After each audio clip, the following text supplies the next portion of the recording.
নাও পুন্নি বাজার। বাজারে গেলে কি তুমি পায়ে আঠা আটকে চিপকে যাও নাকি হাফ বেলা দোকানে কাটিয়ে দাও? ভাতটা কখন বসাবো আমি? বাড়িতে বসে বসে শুধু মন্ত্র করলেই হয় না, না দাও তো একটা চা দাও দেখি। হ্যাঁ, সারাদিন শুধু চা গেলে যাচ্ছে, শুধু চা গেলে যাচ্ছে, চা থেকে পুষ্টি সব। হ্যাঁ আমার বুঝতে পারছি, শুধু চা গেলে তোমাদের মতো নাকি লোকের আর ঘর মাথা সব চিবিয়ে গিলে নিচ্ছে। কি? তুই আমার গোষ্ঠী তুলে কথা বলবি? তোর এত বড় সাহস, তুই আমার গোষ্ঠী তুলে কথা বলবি? গোষ্ঠীর কথা আগে প্রথমে কে তুললে?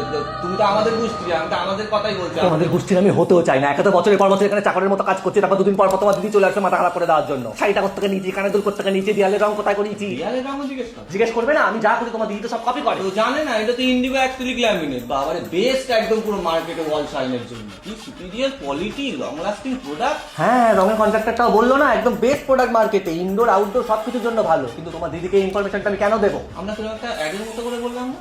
দেখেছো এই ভিডিওটা দেখে তো সবাই জেনে যাবে, তোমার জন্য সবাই জেনে গেল। হ্যাঁ, সব দোষ তো আমার, আমি তো ঢ্যাঁড়স। কে বলতে শুরু করেছিল?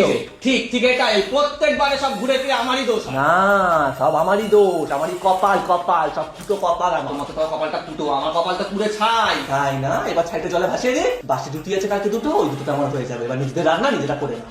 আহা এই পুণ্যি এই দেখো, এই শোনো শোনো রাগ করে না, এই পুণ্যি আমার চাটাও দিলে না তুমি, এই দেখো আমি তো মজা করছিলাম।